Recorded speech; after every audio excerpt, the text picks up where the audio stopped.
요즘 방송에서 제공하는 투자 정보는 투자 판단에 대한 조언입니다. 방송에서 제공하는 주식의 가치, 가격 상승 및 가격 하락에 대해서는 방송사에서 보장하지 않습니다.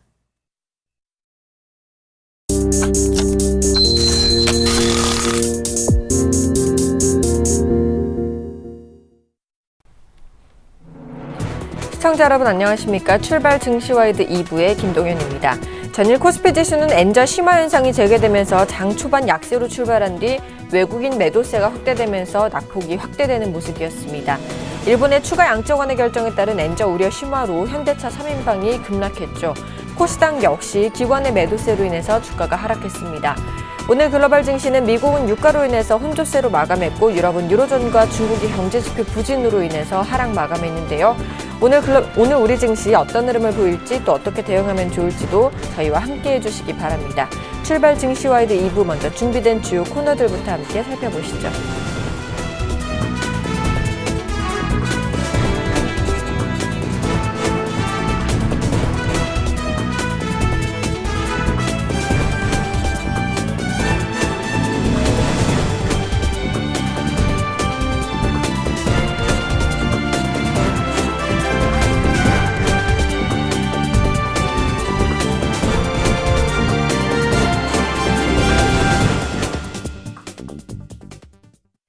넘버원에게 듣는다 시간입니다. 샘플러스의 박중윤 멘토님과 전화 연결해 보겠습니다.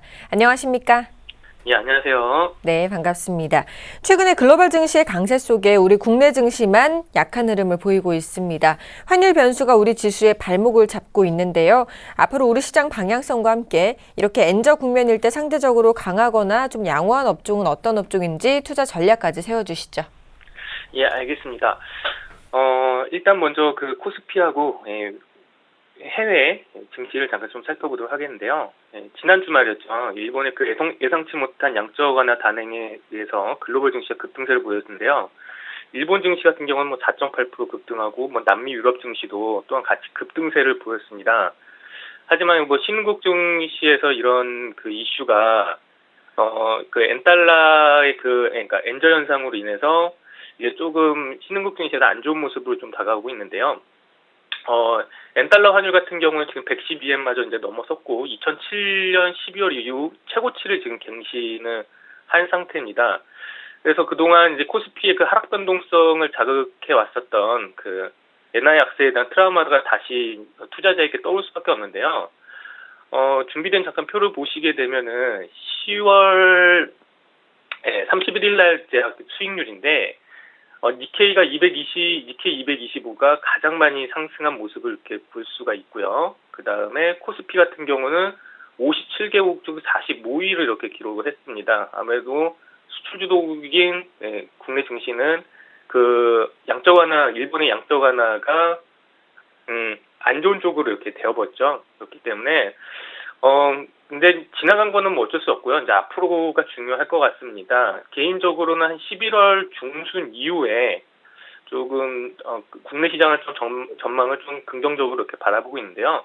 그 전까지는 좀 당분간 조금 다소 어렵지 않나 이렇게 생각을 하고 있습니다. 그 이유는 좀 후반부에 가가지고 다시 말씀을 드릴 거고요. 그리고 이제 준비된 자료에서 잠깐 보시면은요. 좀 재밌는 게 있습니다. 일본 2차 양적 완화 그 시점하고 이제 규모면에서 이번에 좀 서프라이즈하게 나왔었는데요.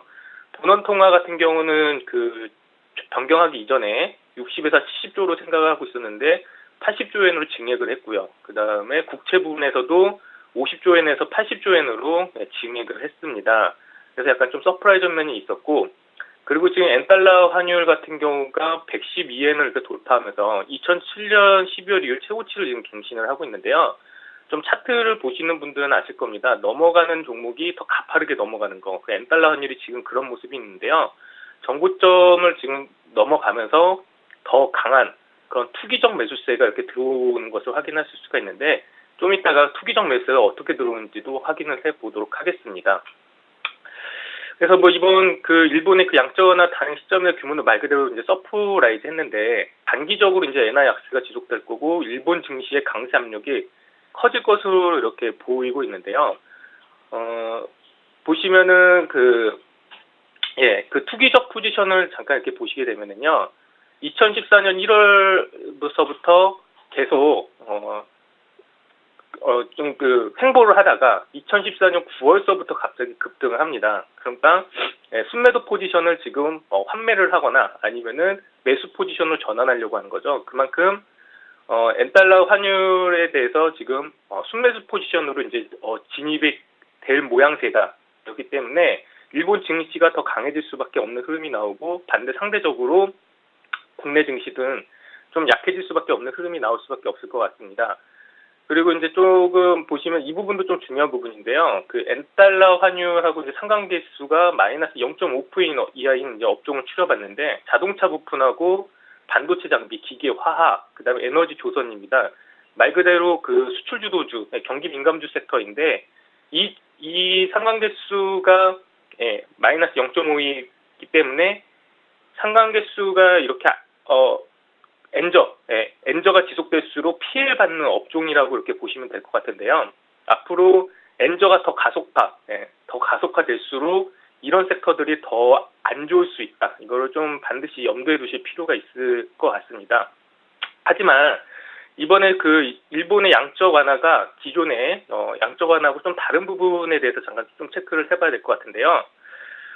이번 양적 완화의 좀 다른 점이 그 GPIF의 그 비중 변화로 인해서 그 위험자산 산호가 좀 커질 것으로 이제 전망이 됩니다.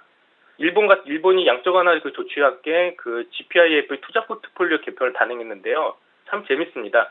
국내 채권 비중을 현행 60%에서 35%로 25%로 낮추는 반면에 국내 주식과 해외 주식의 비중을 현재보다 13% 정도 높이는 이런 전략을 지금 하고 있는데, 이는 뭐냐면은 엔저로 인해서 그런 투기적 자본을 해외로 이렇게 뿌리겠다, 이런 말로 이렇게 좀 시사를 해볼 수가 있습니다.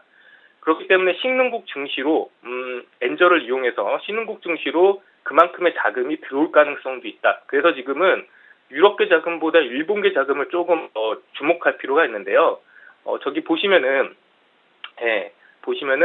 일본 국적의 자금이 한국 주식으로 순매수되는 걸 볼 수가 있습니다. 2014년 1월에서는 좀 약세 기조를 보였다가 2014년 5월서부터 갑자기 이제 그 급증을 하고요. 그리고 2014년 9월서부터 갑자기 더 크게 이렇게 급증을 하는 것을 볼 수가 있습니다. 지금까지 한 3조 규모의 그 일본계 자금이 지금 한국으로 들어왔는데요. 추가적으로 일본계 자금이 지속적으로 들어올 가능성이 크다. 그래서 일본계 자금하고 밀접한 업종군을 조금 살펴볼 필요가 있을 것 같습니다.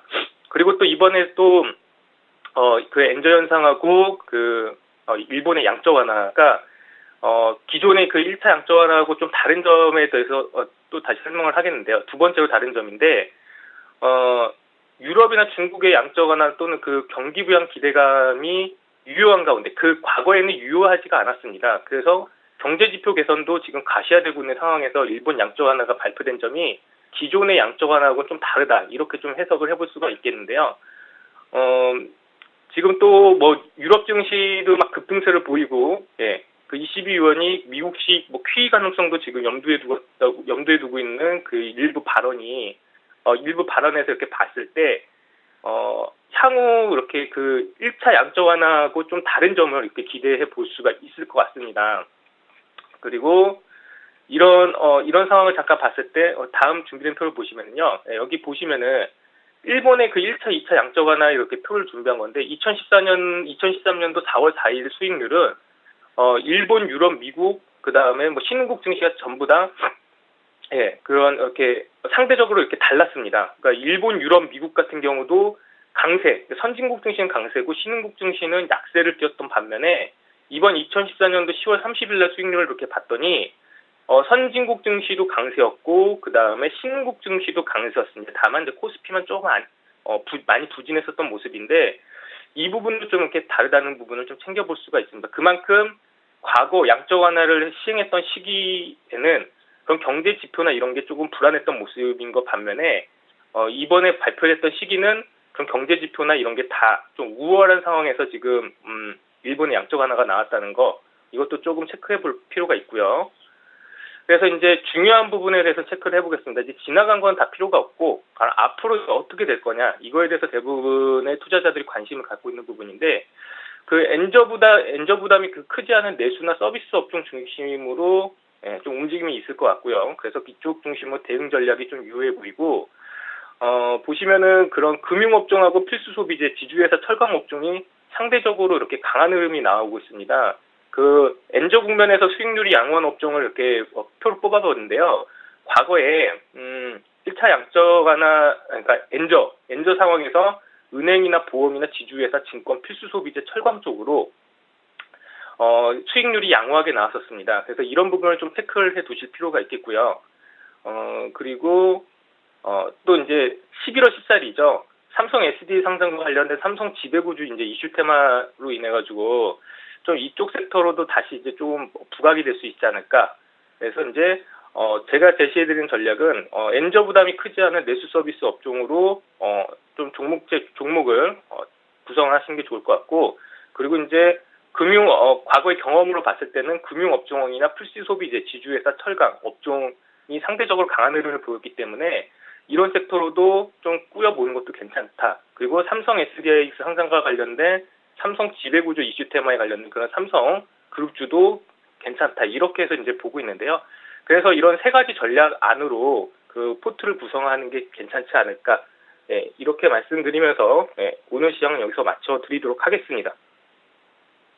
네, 지금까지 샘플러스의 박종영 멘토님과 함께했습니다. 고맙습니다. 수고하세요.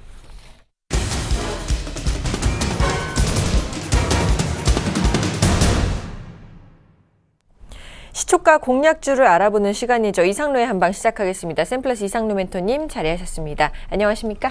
네, 반갑습니다. 네, 오늘은 기분이 좋으시네요. 지난주 화요일 관심주였던 LG가요. 화요일 고가 기준으로 67,900원을 찍고 5.1%의 수익률 기록하셔서 승이 되셨습니다. 따라서 전체 승률 37승 33무 19패가 되셨는데요. LG AS 부탁드리겠습니다. 네. 패가 늘어나면 저의 주름살이 짙어집니다. 그만큼 일단은 승을 챙기게 되면 기분이 좋죠. 사실 맞습니다. 자, 그리고 오늘은 기분 좋은 화요일입니다. 맞죠? 제가 뭐 항상 공개 방송에서도 화요일 날은 화가 나도 참는 날, 그리고 기분 좋은 화요일이라는 말을 많이 드렸었는데요. 자, 오늘 화요일입니다. 오늘 다 상쾌한 하루 보내시고, 자, 종목 한번 같이 보도록 하겠습니다. 자, AS 시작하도록 하겠습니다. AS 한번 같이 보시면, 자, LG 같은 경우에 이게 지분 가치에 대한 부분이 꾸준히 이슈화가 조금 됐었죠. 그러고 난 다음에 추천을 하고 난 다음 날 이제 다시 한 번 더 급등을 조금 하는 모습이었어요. 그래서 자, 이거 한 7% 가까이 올랐고, 이 자리 자체를 우리가 한번 길게 한번 보자고요. 왜 저 자리에서 기술적인 반등이 나타날 수 있었을까라는 부분이거든요. 자, 이 자리를 한번 보면 어떤 자리였냐면, 우리가 자, 기준되는 그 차트에 대한 선 자체가 있다는 거죠. 자, 이 자리 자체 우리가 상당한 지지권력으로 해당될 수 있겠죠. 이 자리라면 이 자리 자체를 지금은 깨고 내려오는 자리였습니다. 이탈이 나왔다는 거죠. 어떻게 보셔야 되냐면, 자, 우리는 항상 이런 자리에서 어떻게 합니까? 여기에서 지지를 받았기 때문에 다음날 곧장 이렇게 상승할 것이라는 그런 단타에 대한 단기적인 트레이딩에 대한 관점을 잡습니다. 자, 하지만 추세적인 부분은 모두가 똑같은 그림을 보고 있다는 거죠. 자, 시청자분도 똑같은 생각을 하고 저도 똑같은 생각을 하고, 지지가 나왔구나, 아니면 저항이 되었구나, 이렇게 똑같은 생각들을 합니다. 자, 그런 똑같은 패턴, 똑같은 생각들로는 돈을 벌 수는 없습니다. 그건 무슨 말이냐면, 저항을 돌파를 못한 종목군들이 결국에는 많이 가는 종목군들, 신고가를 많이 가는 종목군들이 많아요. 그리고 이런 것도 마찬가지죠. 지지를 하지 못했죠. 그 다음날 지지가 깨지고 난 다음에 내려왔어요. 추세 이탈이었습니다. 하지만 추세 이탈이 바로 남들은 투매를 하고 나가는 날이지만, 우리는 또다시 그 자리가 매수에 대한 타이밍으로 해석을 해서 접근을 하셔야지만 단기적인 트레이딩이든 아니면 장투든 모두 다 수익을 날 수가 있습니다. 자, 왜 투매가 나왔냐면 이 자리 자체 지지 권역 자체가 나타나고 난 다음에 지지점 자체가 깨지니까 어때요? 거래량이 갑자기 늘어나게 되죠. 이런 모습이죠. 이런 모습에서 본다면 어느 정도는 역발상적인 전략이 조금 더 중요하다라는 부분을 조금 강조를 해드리겠습니다. 이 자리 자체는 앞에서 꾸준히 지지를 받던 자리였기 때문에 모두가 똑같은 패턴을 알고 있다는 거죠. 그 패턴을 조금만 역이용하더라도 큰 수익이 날 수 있다는 점 말씀을 드리도록 하겠습니다. 알겠습니다. 이렇게 LJES 들어봤고요. 이제 오늘장 시초가 5% 공략주 소개해 주셔야죠. 예. 오늘장 5% 공략주는 J콘텐트리 말씀을 드리겠습니다. 자. J콘텐트리, 회장이죠. 회장님이신 분이, 예. 약간은 또 삼성 관련주가 또 될 수 있는 부분입니다. 그 부분 자체는 제가 내일 공개 방송에서 말씀을 드리겠습니다. 자, 내일 공개 방송이에요. 자, J콘텐트리 우리가 한번 같이 보셔야 되는데, 자, J콘텐트리 하면 뭐가 떠오르셔요? 예. 바로 JTBC 떠오르실 거고요. 하지만 JTBC와 J콘텐트리 직접적으로 지분 관계는 없습니다. 그 부분이 좀 아이러니하죠. J콘텐트리 그림 한번 같이 보면서 설명을 조금 드릴게요. 첫 번째 그림 한번 같이 보겠습니다. J콘텐트리, JTBC, MBN, TV조선, 채널 A가 있는데요. 거기에서 우리가 이제 조금 더 중요하게 보셔야 되는 점은 시청률 1%당 이제 광고 매출액이에요. 광고 매출액. 그럼 이제 우리가 SBS나 아니면 MBC나 KBS나 다 광고에 대한 매출이 상당히 많죠. 그리고 특히 종편 그리고 케이블로 넘어갈수록 광고에 대한 매출이 상당히 중요하게 작용을 합니다. 거의 대부분의 수입원이 광고비라고 보시면 됩니다. 자, 그런 부분인데 광고 매출액이 어떻게 차이가 나요? 지금 상당히 JTBC가 1%나 광고 매출액이 상당히 퀄리티가 있다는 거죠. 그리고 뭐 MBN이나 아니면 TV조선 그리고 채널이 조금 낮게 나타나고 이런 모습 봤을 때 그만큼 어느 정도 캐스팅 효과도 물론 있겠고 거기에 같은 1%라도 좀 더 높게 프리미엄 가치를 쳐주는 게 바로 이 JTBC다. 그렇게 말씀을 조금 드릴 수가 있겠고요. 이런 부분을 본다면 광고 매출액이 꾸준히 증가하고 있다는 것은 수익성 개선으로 나타날 수 있다는 점 우리가 그 점 좀 참고를 하시면 좋을 것 같고요. 자, 두 번째 그림 한번 같이 보겠습니다. 영화 산업 규모입니다. 우리나라의 이제 영화 산업 자체가 꾸준히 커지고 있는 시점이죠. 그리고 뭐 여기에서 한류를 열풍을 받아가지고 외국인들도 우리나라에 들어와서 영화 한 편씩 보고 간답니다. 그 정도로 관람객 수 상당히 늘었어요. 하지만 이런 영화 산업에 극장은 딱 세 군데밖에 없죠. 첫 번째로 CJ, CGV, 그리고 두 번째 롯데시네마, 세 번째 메가박스 이렇게 세 군데밖에 없습니다. 세 군데에서 점유율을 다 나눈다는 거죠. 메가박스에 대한 지분 자체를 53%를 보유하고 있는 회사가 바로 이 또 J콘텐트리죠. 그런 J콘텐트리를 볼 때 우리가 어떻게 이 기업을 해석해야 되겠습니까? 종합 미디어 컨텐츠 그룹 이렇게 해석을 하는 게 맞겠죠. 그리고 J콘텐트리 같은 경우에는 또 드라마 제작사도 같이 병행하고 있습니다. 그런 모습 봤을 때는 주가상의 업그레이드 그리고 한류의 열풍을 타고 상당한 고가 훈련까지 올라갈 수 있는 어느 정도의 잠재력을 갖추고 있는 기업이다. 그렇게 말씀을 조금 드리겠고요. 차트 한번 같이 보겠습니다.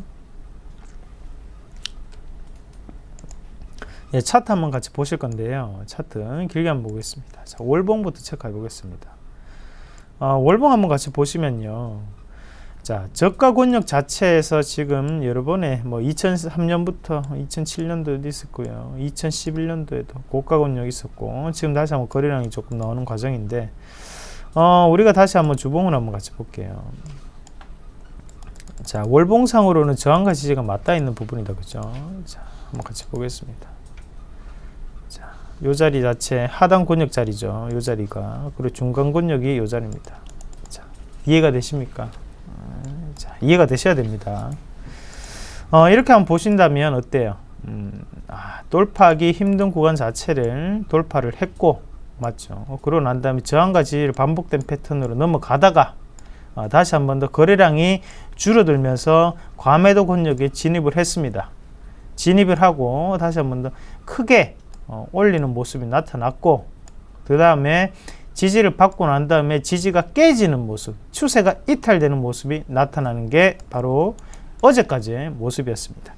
자, 추세가 이탈되면 우리가 이탈로 봐야 되겠습니까? 아니죠. 왜 아닙니까? 앞에서 이미 한 번에 돌파가 나왔었고, 그리고 다시 한 번 더 두 번의 돌파, 그리고 세 번째 과매도 권역을 거치면 돌파까지 나왔습니다. 그런데 여기서 빠진다. 아, 이상하다는 거죠.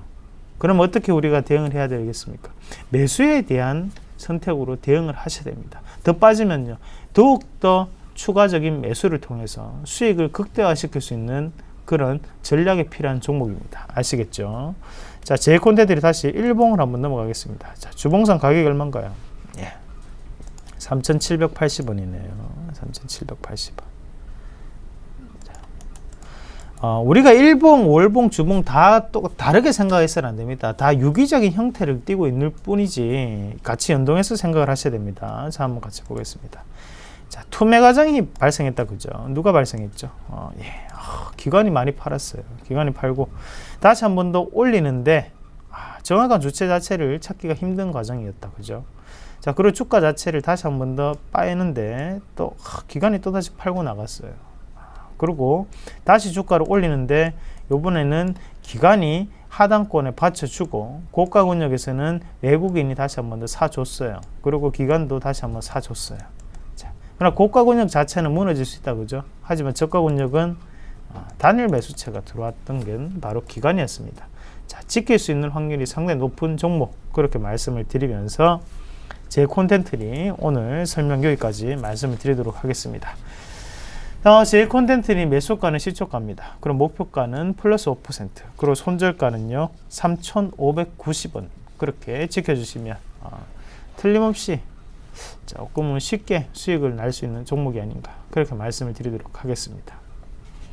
네, 지금까지 샘플러스 이상루 멘토님과 함께 오늘장 시초가 공략주 제 컨텐츠리까지 들어봤습니다. 오늘도 좋은 정보 감사합니다. 네, 고맙습니다.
(11월 4일) 화요일 우리 시장 개장을 했습니다. 오늘도 JB스탁의 김진경 연구원과 메리츠 종금증권 강남금융센터의 김근호 연구원과 함께하겠습니다. 안녕하십니까? 네, 안녕하십니까?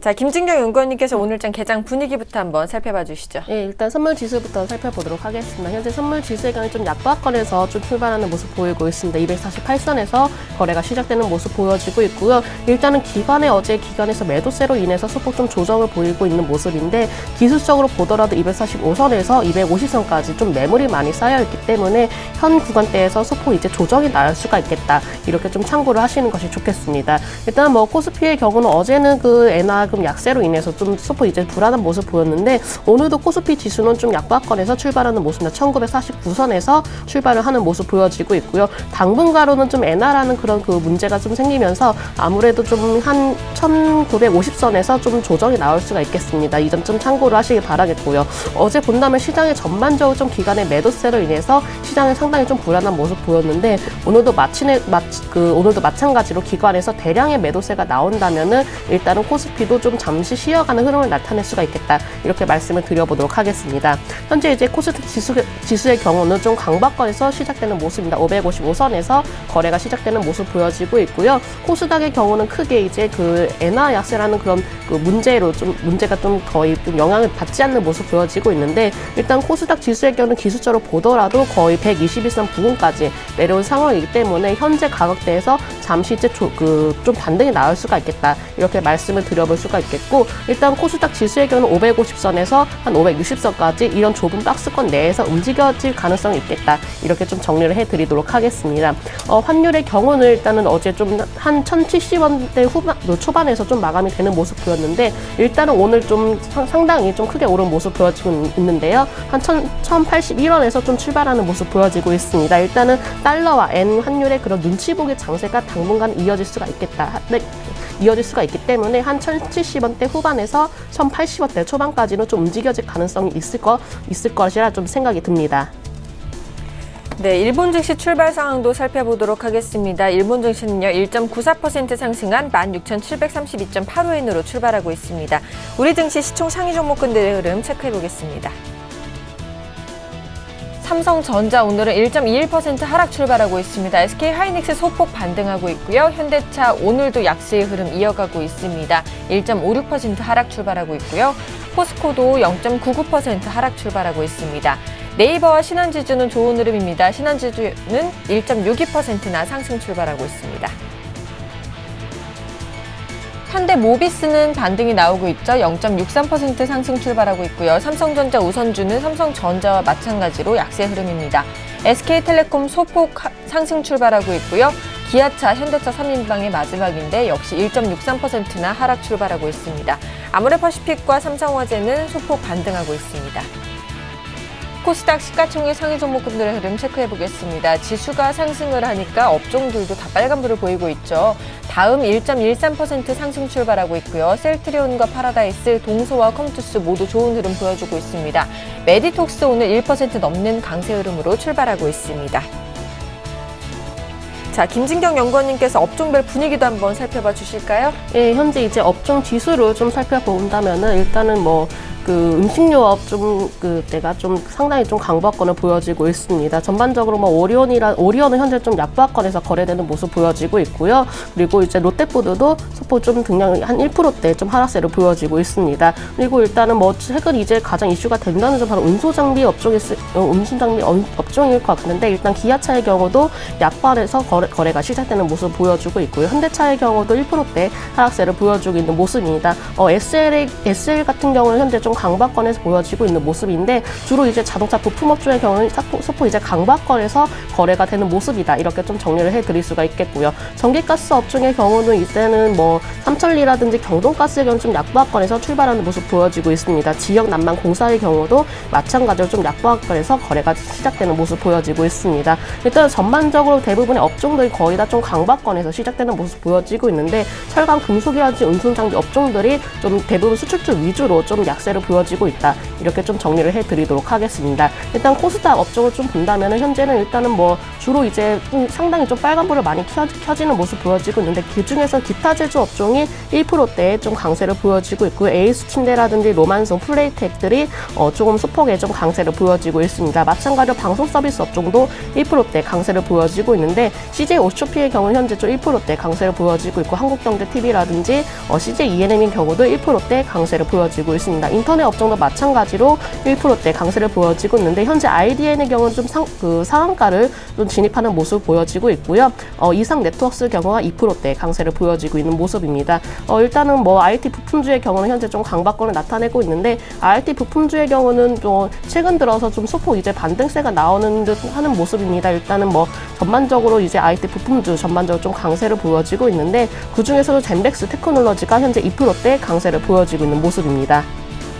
네, 이렇게 업종별 분위기 살펴봤고요. 수급 분위기도 한번 살펴봐야 되겠죠. 하락 출발했던 코스피 지수가 외국인들의 순매수세에 상승 전환된 모습인데요. 수급 좀 살펴봐 주실까요? 일단 코스피 지수라든지 코스닥 시장 모두 외국인의 매수세가 좀 이어지고 있는 모습이고요. 현재 코스피 시장에서는 기관에서 또 매도세가 이어지고 있는 모습입니다. 장 초반부터 기관에서는 27억 원가량의 매도로 보여지고 있는 상황이고 코스닥 시장에서는 기관에서 약 4억 원 정도의 매도로 보여지고 있습니다. 선물 시장에서도 마찬가지로 기관에 현재 4억 원 정도의 매도로 보여지고 있는 모습이고요. 현재 외국인은 537억 원 정도의 매수로 보여지고 있는 모습입니다. 일단 업종별로 본다면은 주로 이제 아무래도 오늘 좀 가장 큰 관심 업종이 바로 운수장비 업종일 것 같은데 운수장비 업종이 어제와 마찬가지로 외국인 기관의 양 매도세가 이어지고 있는 모습이고요. 운수장비가 현재 외국인은 18억 원 그리고 기관의 경우 32억 원 가량의 매도로 보여지고 있는 모습입니다. 반대로 전기전자 업종의 경우는 양 매수세가 이어지고 있는데 전기전자 업종에는 외국인이 54억 원 정도 그리고 기관의 경우는 9억 원 정도의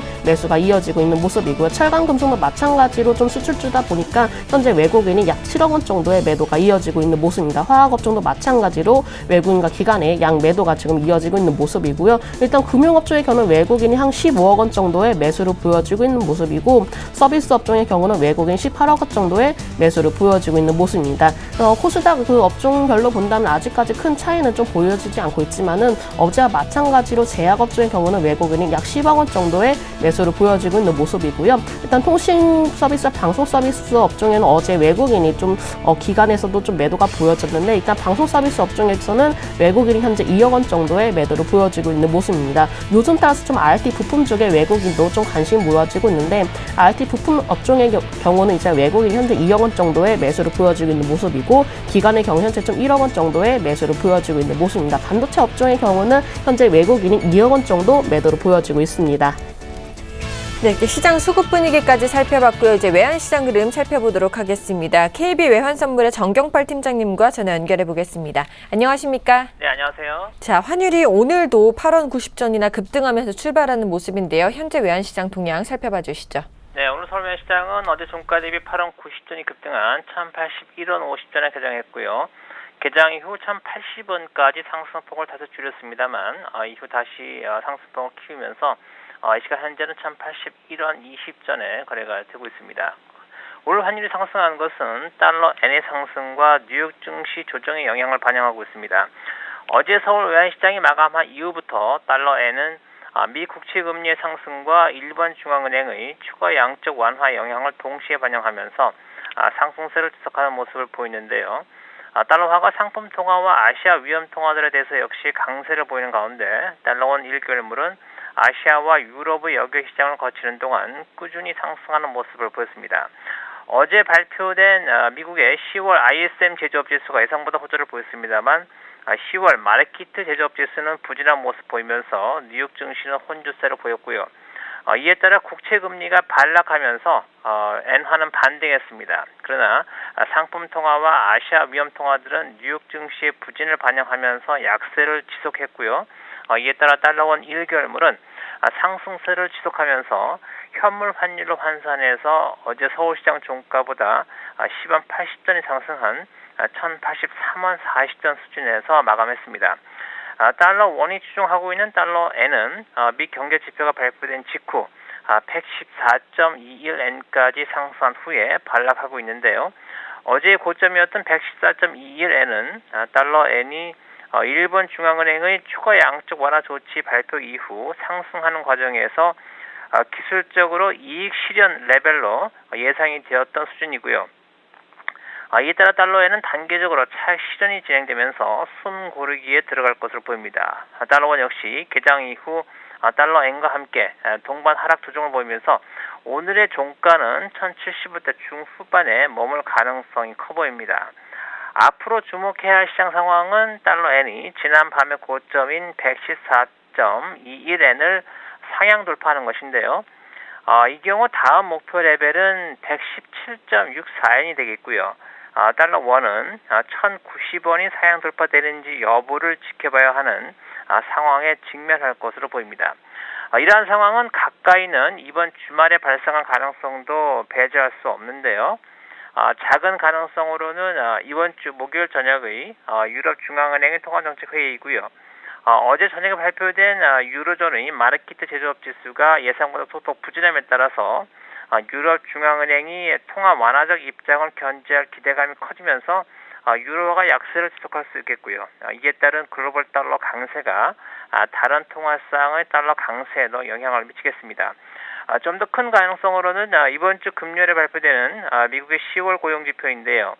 어제 저녁에 발표된 제조업 지수의 고용지수가 예상보다 호조를 보인 만큼 월간 고용지표가 호조를 보일 가능성이 커지고 있고요. 이에 따라 달러와 강세가 지속될 가능성 역시 커지고 있다고 보겠습니다. 네, 지금까지 KB 외환선물의 정경팔 팀장님과 함께 외환시장 동향 살펴봤습니다. 오늘 말씀도 감사합니다. 네, 감사합니다.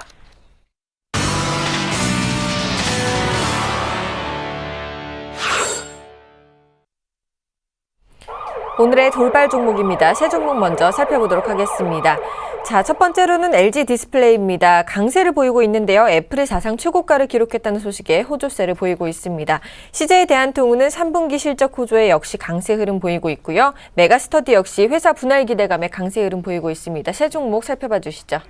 네, LG 디스플레이 같은 경우에는 애플이 이제 사상 최고가가 좀 나오면서 주가가 좀 좋은 반응을 보여줬는데, 일단 뭐 애플하고 가장 관계가 큰 회사가 이제 LG 디스플레이랑 LG 이노텍 정도로 좀 보시면 될 것 같은데요. 전날에 이제 애플이 종가 109.4달러로 마감을 했고요. 사상 최고치를 기록을 했습니다. 그래서 LG 디스플레이가 여기에 따른 영향이 좀 있는 것으로 보이고, 애플의 시가총액이 현재 6,416억 1천만 달러까지 상승을 했거든요. 그러니까 뭐 주가도 좋았고 시가총액도 커졌다. 뭐 이런 부분이 결국에 LG 디스플레이에 또 좋은 영향을 미친 것 같고, LCD 패널 업황 개선 그리고 해외 업체에 대비해서 밸류에이션 프리미엄이 괜찮다, 이런 얘기들이 좀 나오고 있습니다. 내년도에 이제 실적 얘기들이 좀 나오고 있는데, 예상 실적이 매출액 27조 수준, 영업이익 1조 수준 정도 예상들을 하고 있거든요. 그래서 매출액은 한 8% 그리고 영업이익은 한 20% 넘게 증가할 것으로 좀 예상들을 하고 있습니다. 그러니까 실적도 좋아진다는 거죠. 물론 전방 시장이 좋아진다라는 부분 때문에 뭐 좋아지는 부분도 있겠지만, 전체적으로 올해는 좀 실적에 대한 부분을 좀 기대해 볼 수 있다라는 얘기들이 좀 많은 것 같습니다. 그래서 다른 종목보다는 좀 LG 내에서는 그래도 좀 덜 빠지지 않았나, 뭐 이런 얘기를 좀 드리고 싶고, 이제 주가 기술적인 얘기를 좀 해드리면, 이게 3만 원은 좀 최근에 지지를 하려고 하는 모습들이 강하거든요. 그러니까 결국에 이제 3만 원에서 3만 한 4천 원? 이 정도 가격대에 계속 최근 박스권을 움직이고 있는데, 중요한 이제 3만 5천 원대를 극복할 수 있느냐. 그래야 이제 직전 고점이었던 3만 6천 원 가격대, 그러니까 35,900원이 직전 고점이었는데, 이제 그 부분을 돌파할 수 있느냐 없느냐가 향방이 갈라지는 거죠. 그런 부분들을 좀 고민하시고 투자를 좀 하시면 되지 않을까, 트레이딩 전략을. 그러니까 3만 원 초반에 사서 일단 돌파를 좀 기다려봤다가 돌파를 안 되면 익절을 하시고, 돌파가 되면 꾸준하게 뭐 들고 가신다든지 이런 전략이 좀 필요하지 않을까라는 얘기를 드리고 싶고요. 두 번째는 CJ 대한통운인데 3분기 실적이 잘 나왔네요.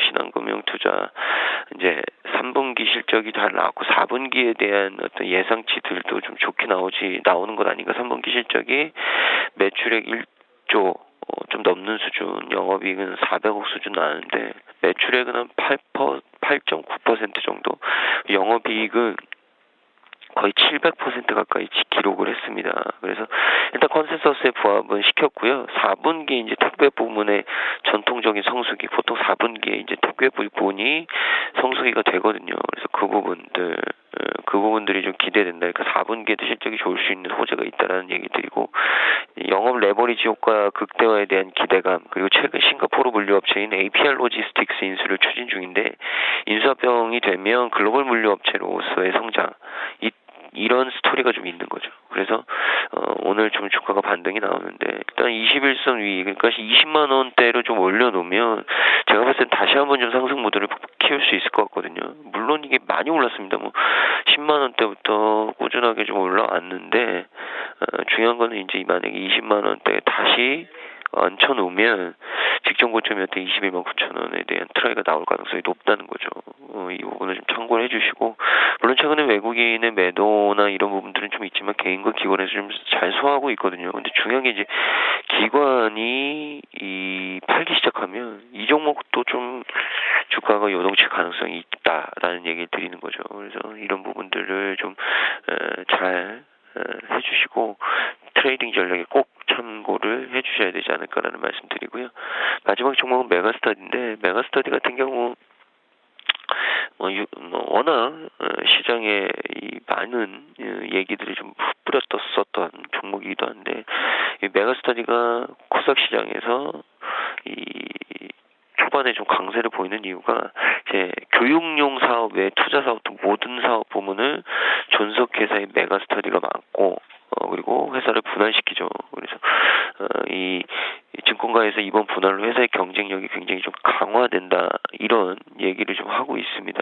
그래서 이 분할을 해서 뭐 메가스터디, 교육, 그냥 메가스터디 이 두 가지 회사를 좀 분할을 하게 되고, 교육용 사업 부문을 메가스터디가 하고, 그리고 메가스터디 교육이 하고, 메가스터디 같은 경우에는 투자 사업이나 교육용 외 사업들 이런 부분들을 총괄하겠다는 거죠. 그래서 일단 두 개의 독립된 법인이 분리되기 때문에 각자의 어떤 사업에 굉장히 좀 이 포커싱, 그러니까 집중할 수 있게 되고요. 더 빠르고 유연한 의사결정과 급변하는 시장에 대한 신속한 대응, 이런 것들이 기대가 된다라고 얘기를 했는데, 뭐 오늘 주가 반등은 뉴스가 적절할 때 나온 것 같고요. 중에 이제 62,000원대까지 매물대가 좀 쌓여 있는 부분들인데, 그게 중요하죠. 그러니까 6만 원대부터 이제 6만 원 한 중후반까지는 매물 소화를 굉장히 좀 많이 해야 됩니다. 그래서 그 부분을 과연 어떻게 이끌어 나갈지, 거래량을 동반한 매물 소화가 가능할지, 이 부분이 굉장히 좀 관심 있게 지켜봐야 되는 종목 중에 하나다라는 말씀드리겠습니다. 네, 이어서 세 종목 더 살펴보도록 하겠습니다. 첫 번째로는요, 현대기아차입니다. 엔저 공포에 나흘째 약세 흐름 보이고 있고요. 현대차가 시총 3위까지 밀렸다는 소식입니다.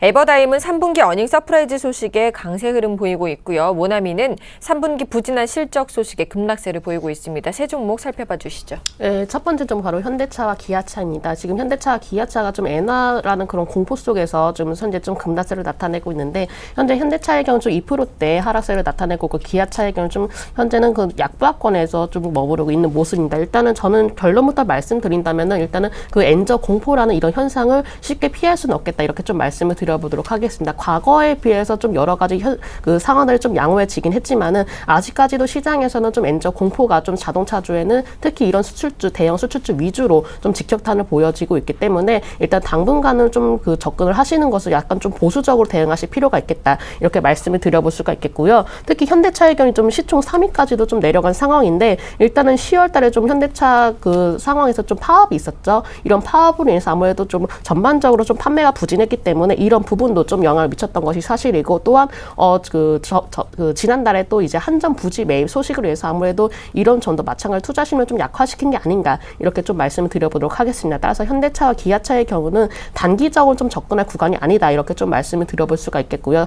추가적으로 한 번 더 말씀드린다면, 오히려 이런 수출주보다 현재는 좀 내수주 위주로 꼭 공략을 하시는 것이 좋겠다, 이렇게 좀 정리를 해드리도록 하겠습니다. 일단 현대차, 기아차 이런 완성차 업체들은 중장기적으로 본다면은 현재 저점 매수 구간으로서의 좀 매력도는 있겠지만은, 일단 단기적으로 접근을 하신다면은 아직까지는 접근 시기는 아니다, 이렇게 좀 확실하게 좀 정리를 해드릴 수가 있겠고, 앞으로 현대차라든지 기아차의 경우는 내년에 좀 출시가 될 신차 효과부터도 좀 확인을 하실 필요가 있겠다, 이렇게 좀 정리를 해드리겠습니다.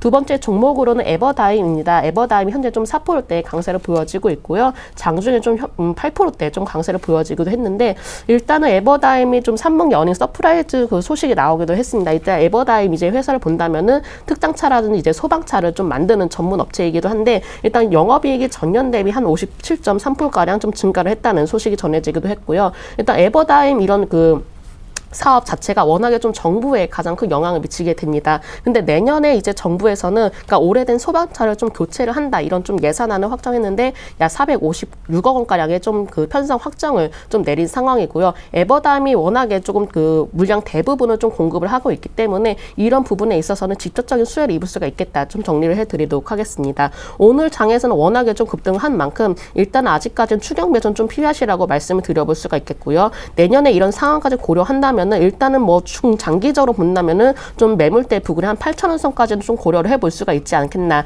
이렇게 말씀을 드려볼 수가 있겠고 현재로서는 조금 더 조정이 소폭 이제 한 7,000원 가량 정도의 좀 조정이 나올 시에 접근을 하시는 것이 좋겠다 이렇게 말씀을 드려보겠습니다. 일단은 현재 보유하실 분들이라면은 워낙 사업 자체가 좀 그 정부의 직접적인 수혜를 입을 수가 있기 때문에 좀 중장기적으로 대응을 하시면 좋겠다 이렇게 정리를 해드리도록 하겠습니다. 세 번째 종목은 모나미입니다. 모나미가 일단 3분기 부진한 실적 소식으로 인해서 오늘 좀 6%대 급락을 하는 모습 보여지고 있고요. 일단 모나미의 경우는 주로 이제 펜이라든지 이런 필기구들을 좀 생산하는 업체인데 이런 그 전반적으로 이제 그 우리나라 이제 그 현상을 본다면은 문서 자동화로 인해서 점차적으로 문구류들이 좀 수요가 줄어들고 있는 상황이라는 점이 일단은 매출에도 상당히 크게 영향을 미쳤던 것 같습니다. 일단 영업이익이 전년 동기 대비 한 79.2%가량 감소를 했다고 하는데 일단 문구류 수요의 감소에 따른 그 영향도 미치긴 했지만은 휴대 패커드와 제휴 만료로 인해서 이 점도 아무래도 매출의 감소에 좀 영향을 미치지 않았나 이렇게 예상이 들고 있고요. 일단 모나미의 경우는 그래도 일단 터키 쪽에 좀 수출을 좀 증가를 해 나가고 있고 마카라든지 여러 가지 필기구로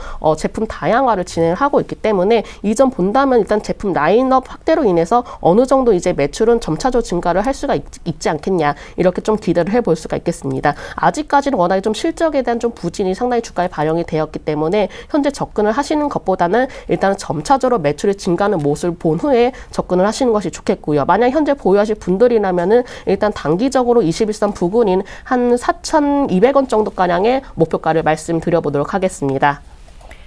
네, 이어서 세 종목 더 살펴보도록 하겠습니다. 첫 번째로는 삼성전기입니다. 삼성전기와 삼성물산이 SDS 상장 기대감에 동반 오름세를 보이고 있고요. 현대엘리베이터는 6거래일 연속 오름세를 보이고 있습니다. 한진해운은 엔저시대 최대 수혜주라는 분석에 강세 흐름 보이고 있는데요. 세 종목 살펴봐 주시죠. 네, 삼성전기 같은 경우에는 일단 삼성그룹주 전체적으로는 여러 가지 이슈들이 있죠. 이제 삼성전기 같은 경우 물산전기, 물산 SDS 상장 이런 이슈인데 이제 SDS가 상장이 되면 삼성전기와 물산이 가장 부각이 될 수 있다라는 얘기들이 좀 나오고 있죠. 그래서 삼성물산하고 삼성전기가 많이 오르는 거고요. 그 외에도 이제 생명, 테크윈, 카드, 중공업 전체적으로 좀 오름세를 보여주고 있습니다. 이제 SDS가 곧 상장이 될 예정이기 때문에 이제 5일하고 6일 청약을 거치고요. 14일날 유가증권 시장에 상장을 하죠. 신주는 발행을 하지 않고 삼성전기가 보유하고 있는 주식 수인 609만 9,604주만 매각하는 구주 매출 형식으로 진행이 됩니다. 공모가는 일단 19만 원으로 확정이 됐고요. 공모 규모는 1조 1,590억. 이 정도 이를 것으로 예상들 하고 있는데 이제 삼성 SDS 주주를 살펴보면 최대 주주가 삼성전자고요. 그리고 그 다음이 물산입니다. 그리고 이재용 부회장, 이부진 호텔신라 사장, 이서연 제일모직 사장, 이건희 삼성전자 회장 등이 들고 있고 자사주와 기타 등으로 분포가 되어 있는데 이런 부분들이 좀 그 삼성전기와 물산에 굉장히 좀 이 주가를 상승시키는 요인이라고 좀 말씀드리고 근데 이런 것들은 보통 단기적인 이슈죠. 이 장기적으로 판단될 이슈는 아니라고 생각합니다. 전혀 그런 부분은 아니니까 투자자분들도 단기에 좀 판단을 하시라는 말씀을 좀 드리겠습니다. 두 번째 종목은 현대엘리베이터인데요. 이제 성장성하고 수익성 이 두 가지 때문에 오늘 강세가 좀 나오는데 엘리베이터 산업이 관심을 받지 못했던 분야였었는데 글로벌 엘리베이터 메이커들은 현재도 지속적으로 두 자릿대 성장을 나타내고 있다고 합니다. 그만큼 고성장의 업종이라고 좀 보시면 될 것 같고 그렇기 때문에 이제 현대 엘리베이터도 어느 정도 프리미엄을 줄 수 있지 않느냐라는 얘기들이 좀 나오고 있죠. 그리고 이제 큰 사건들이 좀 터지면서 안전 강화에 대한 움직임들이 나타나고 있고 엘리베이터 업계에도 이제 역할에 대한 증가가 굉장히 좀 나타나고 예상된다라고 얘기를 하고 있습니다. 그래서 기술적인 면 여러 가지 이 엘리베이터 산업 외적인 면들 이런 부분들을 봤을 때는 일단 현대 엘리베이터가 탑픽이다라는 의견이 제시가 됐기 때문에 오늘 현대 엘리베이터가 좀 오르는 부분들이 아닐까라는 얘기를 드리고요. 기술적으로 일단 48,000원 오늘 왔다 갔는데 중요한 게 48,000원 정도는 뚫어줘야 되지 않을까. 그러니까 5만 원 가격대가 좀 되면 주가 상승은 추가적으로 더 나올 가능성이 높다. 이런 얘기를 좀 드리고 싶습니다. 그래서 일단 5만 원을 뚫느냐 못 뚫느냐 이게 굉장히 좀 중요한 이 어떤 상한선이지 않을까라는 얘기를 좀 드리고 싶습니다. 그 마지막 종목은 한진해운인데요. 환율 상승에 대한 수혜 기대가 된다고 하는데 원달러 환율이 10% 정도 상승할 경우에 2,500억 정도의 외화 환산 이익이 한진해운에 발생하는 것으로 추정이 되고 있습니다. 그리고 일본 선사들하고 직접적인 수출 경쟁 강도가 낮기 때문에 뭐 엔화가 약세돼서 그리고 달러 강세가 돼서 이 경쟁력이 약하다 뭐 이런 얘기가 아닌 거죠. 결국에는 뭐 엔조의 어떤 부분은 신경 안 써도 된다. 수출 경쟁도가 굉장히 좀 낮다. 이런 얘기를 좀 드리고 싶습니다. 그래서 오히려 엔저 현상이 있어서 수혜다라는 의견들이 좀 나오고 있거든요. 그래서 그런 부분들이 좀 오늘 이 한진해운의 주가 상승을 좀 불러오지 않았나라는 얘기 드리고 중요한 게 이제 매물대죠. 이것도 매물대가 굉장히 좀 많습니다. 6,000원대까지 뭐 끝도 없이 계속 매물대가 좀 자리 잡고 있는데 결국에는 7자를 그려야죠. 주가 수준이 6,000원이 아니라 7,000원 수준으로 탈바꿈을 해야 뭐 10,000원도 갈 수 있고 이런 스토리가 나오거든요. 근데 일단 6,000원대까지는 굉장히 좀 고비들이 많아 보인다라는 얘기를 드리겠습니다. 네, 이어서 세 종목 더 살펴보도록 하겠습니다. 자, 대우조선해양을 먼저 살펴보도록 하겠습니다. 수주 기대감의 강세 흐름을 보이고 있고요. 컴투스는요, 게임 비리랑 실적 발표를 앞두고 이틀째 약세 흐름 보이고 있습니다. 삼성은요, 전기차 부품 사업을 본격적으로 시동을 건다는 소식에 관련주들이 강세 흐름 보이고 있는데요. 세 종목 살펴봐 주시죠. 예, 첫 번째 종목 대우조선해양부터 살펴보도록 하겠습니다. 현재 대우조선해양이 2%대 강세를 보여지고 있는데 일단 수주에 대한 좀 기대감을 해서 현재 좀 주가가 강세를 보여지고 있는 것으로 판단되고 있고요. 전날 이제 그 공시를 좀 보니까는 액화 천연가스 바로 LNG 선이라고 하죠. 이 LNG 선은 이제 2척이나 좀 수주를 계약을 했다고 합니다. 따라서 이런 LNG 선에 대해서 앞으로 어떤 수익성을 낼지가 좀 가장 큰 이제 주가의 관건으로 좀 작용될 수 있을 것 같고 워낙에 이제 대우조선해양뿐만 아니라 전반적으로 조선주 자체들이 주가 급락을 했기 때문에 지금으로서 서서히 좀 반등을 시도를 하는 것 같습니다. 워낙 지금 시장 분위기를 본다면 그동안에 낙폭 과대된 업종 위주로 전반적으로 좀 반등이 나오고 있는 것 같은데 대우조선해양도 마찬가지로 이런 시장 분위기에 좀 흐름을 타고 있는 것으로 판단되고 있고 더군다나 이런 수주까지 소식이 나오면서 좀 당분간은 좀 강세를 이어가지 않겠나 이렇게 말씀드려보도록 하겠습니다. 하지만 아직까지 조선주 업황 자체들이 뭐 전반적으로 이제는 상당히 뭐 좋은 흐름 쪽으로 흘러가고 있느냐 아직 그런 상황이 아니기 때문에 일단 내년까지도 어떤 수주 계약에 대한 기대감으로 주가가 좀 움직여질 수 있는지 이런 여부부터 좀 살펴보시는 것이 좋겠고요.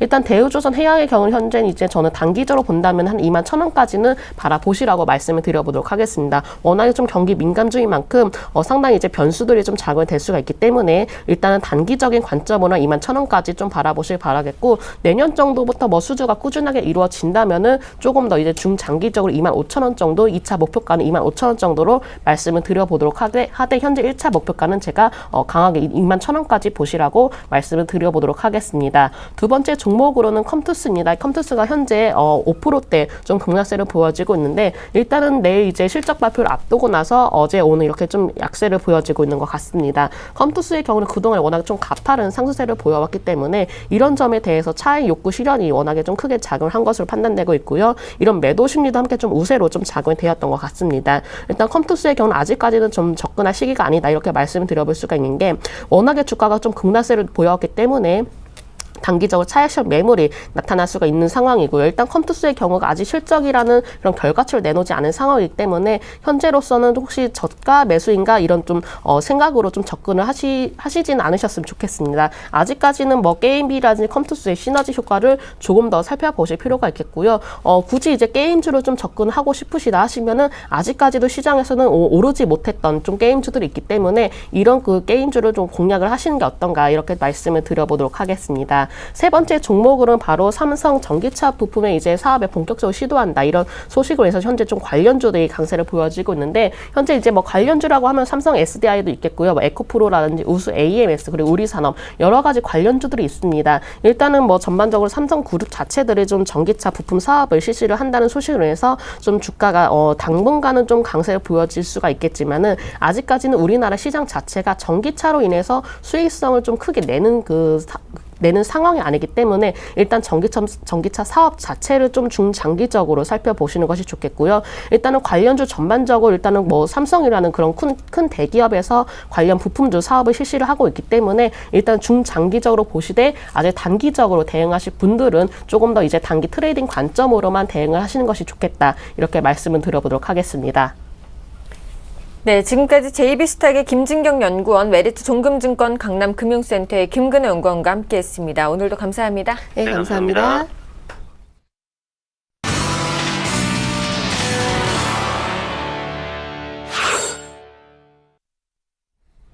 오인의 투자 전략 시간입니다. 먼저 화면으로 함께 전략 만나보시죠.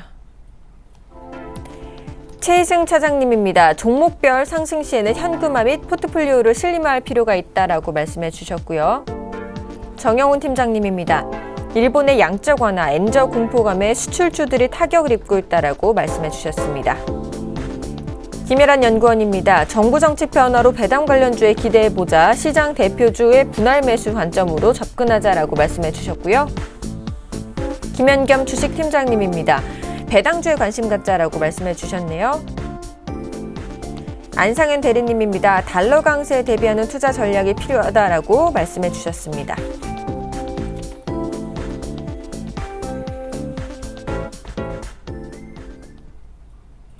오늘은 IM투자증권 여의도 본사 지점의 정영훈 팀장님과 전화 연결해 보겠습니다. 안녕하십니까?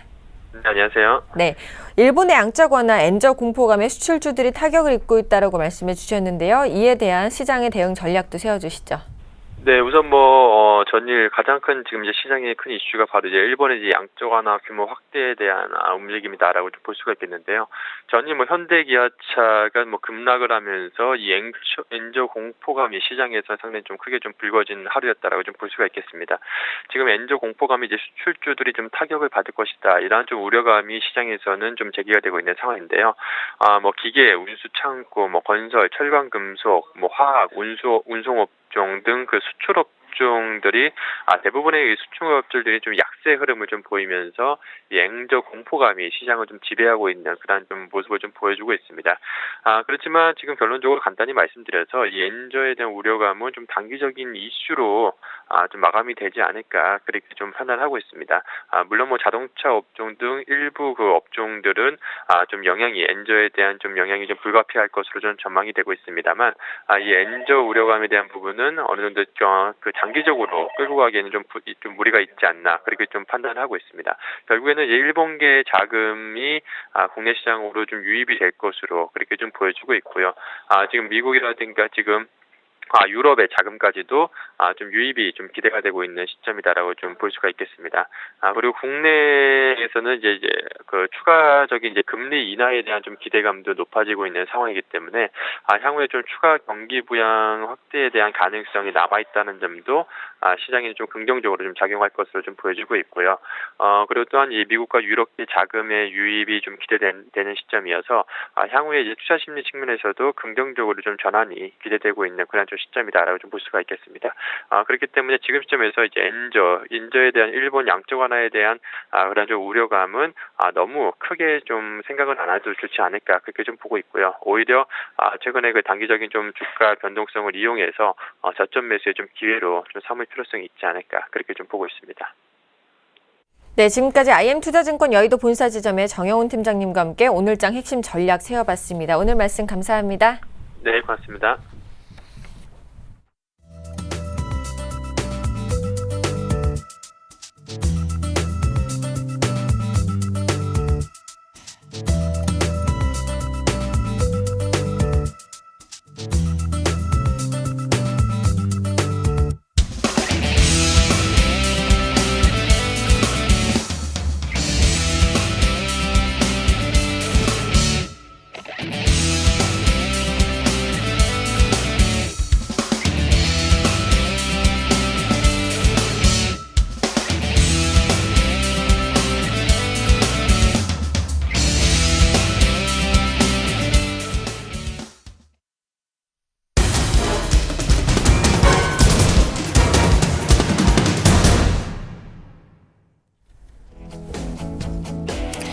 안녕하십니까. 오전장 저가 매수로 오후장 역전을 노려볼 시간 역전의 명수 예병군 멘토입니다. 자, 장 출발한 지가 한 30분 조금 지났네요. 그죠? 근데 지금 종합주가 지수는 강보합 수준에 머물러 있습니다. 그리고 코스닥 역시 좀 강보합 쪽에 일단 그 말씀드리도록 하겠습니다. 시장이 아직까지는 좀 불안한 것 같습니다. 그죠? 실적에 대한 우려, 그 다음에 지금 지금 엔저 현상 때문에라도 지금 우리나라 수출이 타격을 받지 않겠나는 우려가 지속적으로 좀 염려가 되는 것 같습니다. 그런데 제가 수익을 말하다 녹화를 전입했습니다. 그런데 수요일 날 여러분들 보시면 아시겠지만 엔저가 과연 우리나라 경제에 미치는 영향, 즉 이 엔저 때문에 과도한 우려로 빠졌다면 그것은 오히려 매수 찬스라는 것에 대해서 신문 거꾸로 읽기라는 강좌를 통해서 여러분들 지금 말씀을 드렸으니까요. 내일 저녁 8시죠. 꼭 본방을 한번 사수해 보세요. 그러면 제가 거기에 대해서 상세히 좀 설명을 드렸습니다. 그러니까 그 부분도 꼭 좀 참고를 하시고요. 자, 지금 지난 종목들 좀 빠르게 좀 살펴보고 대형 종목군 위주로 다시 한번 짚어드리도록 하겠습니다. 자, 금일 전자주에 대한 좀 반등이 나오네요. 삼성전자만 계속 오르다가 금일 SK하이닉스는 또 이제 48,000원대를 회복해 놨죠. 결과적으로 뭐냐 하면 갈 놈은 간다는 얘기입니다. SK하이닉스가 꾸준하게 지금 올라오고 있는 이유는 실적뿐만 아니라 모바일 디램의 성장성이 같이 부각이 됐다는 점 참고해 보시면 되겠고요. 오늘 LG 디스플레이 뭐 반등 나오고 있고 그리고 삼성테크인이 좀 반등세가 좀 나오고 있네요. 그 점 참고해 보시고, 자동차 쪽 여전히 좀 좋지 못합니다. 벌써 현대차가 16만 원을 깨고 또 신저가를 또 만들어 나가죠. 그죠? 자, 지금 현대차가 미국에서도 지금 소송 때문에 지금 좋지 못합니다. 그리고 과징금이라는 게 아마 부과가 된 듯 보이는데요. 그래서 그 부분 때문에도 지금 현대차가 또 한번 지금 뭐 악재는 연속성이 있다 그러더니만 계속 뭔가 악재가 터져 나옵니다. 그죠? 그러면서 지금 많이 빠졌는데 결국은 실적은 크게 나쁘진 않아요. 그점 실적에 대한 우려가 크게 섞였다고 볼 수는 없습니다. 지금 어떤 그룹 내에 대한 부분과 대외적인 부분에서의 어떤 문제인 것 같습니다. 조선정유 오늘 지금 살짝 소폭 기술적 반등세에 있습니다. 화학 쪽은 여전히 좀 좋지 못하고요. 철강금속, 오늘도 뭐 좋지는 못하네요. 그죠? 포스코가 다시 30만원대를 깨고 내려오는 그런, 중소형 철강주들은 그러나 괜찮습니다. 아직까지도 그런 부분들을 좀 체크해 보시고요. 자, 기계 건설 쪽, 모두 괜찮습니다. 지금 오늘 장이 크게 나쁜 것 같지는 않아요. 그런데, 자, 우리가 오늘은 확 간다에 대한 얘기를 드려야 될 것 같습니다. 자, 제가 하루 이틀 드린 얘기는 아니에요. 그러니까 계속해서 지속적으로 했던 얘기를 중심으로 말씀을 드리고 있으니까 그 점 참고를 해 보시고요. 지금 오늘 이제 22회의 결과가 이제 금주의 이벤트로 남아 있습니다. 그래서 아마 마리오 드라기 총재의 확고부동한 경기 부양 의지가 나오지 않겠느냐라고 예상이 되고 있는데요. 드라기의 어떤 행보라든가 지난 시간의 행보를 보면 LTRO라고 해서 롱텀이죠. 그러니까 긴 장기 저리 대출에 대한 부분들을 계속 언급을 해왔고, 그리고 실제적으로 이번에도 즉 시장의 기대에 미치는 큰 어떤 경기 부양에 대한 의지를 보이겠다는 얘기도 했습니다. 그래서 슈퍼마리오 드라기 총재죠. 그 슈퍼마리오의 어떤 발언을 한번 기대해 보고자 합니다. 그리고 지금 간다 확 간다에서는 똑같은 얘기예요. 사물 인터넷에 대한 얘기인데 삼성이 지금 다음 시장에 대한 전략의 힌트를 계속 주고 있습니다. 자, 지금 삼성이 M&A를 계속 진행을 하고 있죠. 그죠? 자, 미국의 사물 인터넷 플랫폼 회사입니다. 바로 스마트 싱지를 인수했고, 미국의 또 공조 회사죠. 그러니까 에어컨 시스템 공조 회사인데 콰이어트 사이드라는 회사를 인수를 했어요. 그죠? 그 회사를 인수했고, 지금 M&A를 계속 활발하게 하고 있습니다. 그 다음에 미국 시스코 회장하고 회동도 가졌고, 그죠? 그리고 최근의 행보를 보게 되면 바로 이런 사물 인터넷 관련해서 계속해서 뭔가를 준비해 들어가는 듯한 모습들을 계속 보이고 있습니다. 그래서 그 부분도 좀 참고를 해보셨으면 좋겠고요. 사물 인터넷 표준에 대한 부분들이 이제 또 나오기 시작합니다. 거기에 대해서 우리 대한민국이 선정됐다는 기사도 아침에 살짝 나왔는데요. 그 부분도 좀 체크를 해보셨으면 좋겠어요. 결국은 가야 될 쪽입니다. 가야 될 쪽인데, 자, 보시면 아시겠지만 오이솔루션이라든가 MDS테크라든가 최근에 조정이 들어왔었어요. 하지만 결국은 다시 이제 강한 좀 상승세를 마련해 갖고 효성 ITX가 오늘 좀 금일 반등세가 강합니다. 물론 아무 이유 없이 빠뜨려 놨으니까 더더욱 반등세는 강하겠죠. 그죠? 그래서 코콤이라든가 어버 반도체라든가 이런 것들이 최근에 조금 많이 빠졌습니다만 결국은 빠르게 회귀를 한다는 것, 결과적으로는 여러분들의 심리만 흔들어 놓았다는 것이에요. 그러니까 계속 심리가 흔들린다고 해서 손절, 또다시 재매수, 손절 재매수 하다 보면 여러분들 돈만 녹아납니다. 그거를 꼭 좀 참고를 해보셔야 될 것 같고요. 자, 여기 프로그램에서도 설명을 드렸고, 김남주라는 여배우가 막 춤을 추면서 보일러 온도를 갖다가 스마트폰으로 조절을 하죠. 그러면 지금 그 삼성전자가 인수한 콰이어트 사이드, 즉 에어컨 공조에서는 스마트폰으로 에어컨 온도를 조절 가능하다는 얘기입니다. 그죠? 그러니까 결과적으로 이런 식의 사물 인터넷을 늘려가는 거예요. 그렇다 보면 자, 보일러도 인터넷이 돼야 되고, 그 다음에 스마트폰 인터넷 접속이 돼요. 인터넷 연결 기기수 계속 늘어납니다. 그러니까 통신망 재구축에 대한 얘기가 계속 나올 것이고, 그 다음에 거기에 대해서 보면 이 내에 그러니까 센서가 작동을 해야 되겠죠. 그죠?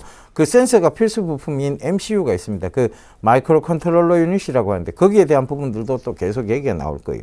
거기다가 지금 삼성전자가 이 스마트 기기에다가 원격 진료에 대한 부분들 그것을 입히기 위해서 즉 스마트폰에다가 의료기기를 입히기 위해서 삼성전자와 삼성메디슨의 합병까지 지금 얘기가 나오고 있는 단계입니다. 그러면 지금 삼성전자는 계속 내가 사물 인터넷으로 갈 거야 라고 여러분들에게 힌트를 주고 있는 거예요. 근데 여러분들만 엉뚱한 곳에 매달려 계시면 내년 시장도 없고, 즉 성장성이 없는 곳에 매달려 있으면 내년 시장, 그리고 또 그 다음에 시장도 노려볼 수가 없습니다. 그러니까 여러분 긴 관점에서 본다면 결과적으로 뭐냐, 우리가 짧은 구간 단타라고 얘기를 하지만 매번 단타에 성공하십니까? 여러분들 스스로 한번 돌아보세요. 여러분들 그렇게 단타를 잘한다면 나는 큰 부자가 돼 있었을 텐데, 내가 지금 부자가 못 돼 있는 것은 결국은 단타를 너무 했기 때문이 아니냐. 결국은 증권사 좋은 일만 시켜준 거 아니냐. 그거를 스스로 자꾸 자문을 해보셔야 돼요. 그래야 여러분들이 결과적으로는 이 시장에서, 이 험악한 시장이에요. 사실은 돈으로 밀어붙이는 시장입니다. 자본주의의 꽃입니다. 그죠? 이 주식시장이 자본주의의 꽃인데, 자본주의의 꽃이 뭐겠습니까? 자본으로 밀어붙이는 시장이에요. 그러니까 돈이 많은 쪽이 이길 수밖에 없는 게임을 하고 있고, 그 돈이 많은 쪽에, 그리고 집중력 있는 쪽에 눈치를 보는 게 기관입니다. 여러분들 돈은 결과적으로 어느 쪽에 눈치를 볼 수도 없고 어느 쪽에 정보도 역시 떨어지게 되어 있습니다. 그러면 그런 상황에서 여러분들이 게임을 하고 있는데 내만 이길 수 있다라고 생각하는 것, 그것은 여러분들 무리입니다. 그러면 지금이라도 여러분들 긴 시장에서 돈을 늘 벌어왔던 시장 쪽에 머물러 계셔야 돼요. 장사가 잘 되는 곳에 머물러 있어야 되는데, 장사가 안 되는 곳에 독야청청 내가 혼자 성공할 수 있다라고 생각하는 고집이고 아집입니다. 그 점 꼭 좀 참고를 해보세요. 정말 안타까워서 다시 한번 드리는 얘기니까 꼭 좀 참고해 보시고요. 결과적으로는 이런 관련주들이 꼭 갈 수밖에 없다는 것도 다시 한번 체크를 해보셨으면 좋겠습니다. 지금 시장은요, 아직까지는 불안전합니다. 불안전하죠. 막 흔듭니다. 괴로울 거예요. 그러나 그 괴로움은 늘 지나놓고 보세요. 원래 괴로움은 깁니다. 근데 환희는 짧죠. 그러니까 고통은 길대, 그리고 인내도 깁니다. 그런데 기쁨은 잠깐이죠. 뭐 여러분들 다 자식 키워봐서 아시겠지만 그 짧은 기쁨 때문에 자식에게 헌신적 사랑을 하죠. 여러분들도 여러분들이 가지고 계신 주식을 내가 입양한 자식이라고 생각을 해보세요. 그러면 그 짧은 기쁨을 위해서 그렇게 긴 인내를 좀 필요로 한다는 거 생각을 하셨으면 좋겠습니다. 자, 강연에 있습니다. 제가 이제 초빙을 받았는데요. 초청받았습니다. 부산금융투자협회, 금융투자협회 부산지부입니다. 자, 이번 주 토요일 날 오후 2시입니다. 11월 8일 오후 2시인데, 부산 1호선 시청역 2번 출구로 나오시면 국민연금 부산회관 16층입니다. 여기가 연산동 근처예요. 여러분들 그 영화에 뭐 연산동 많이 나오잖아요. 그죠? 부산 연산동 마약 거래가 있는 곳. 그죠? 그런 영화 같은 데 많이 나옵니다. 그죠? 그래서 거기 오시면 되고 2014년 연말장에 대한 주도 그리고 2015년을 우리가 준비하는 것에 대해서 설명드리도록 하겠습니다. 문의전화 1577-7451번이고요. 참가비 무료라는 거. 그리고 부산에 계신 분들은 좀 많이 오셔서 좀 좋은 얘기 많이 듣고 가시고요. 이번에 강의 교재도 좀 준비를 했습니다. 여기 초청을 받아서 가는 거기 때문에 강의 교재를 그쪽에서 준비를 해준다고 하니까 그 교재도 충분히 여러분들께 나눠드리도록 하겠습니다. 많이들 와주세요. 자, 저는 이만 물러가고요. 내일 간다 또 간다에서 다시 인사드리도록 하겠습니다. 감사합니다. 예병군이었습니다.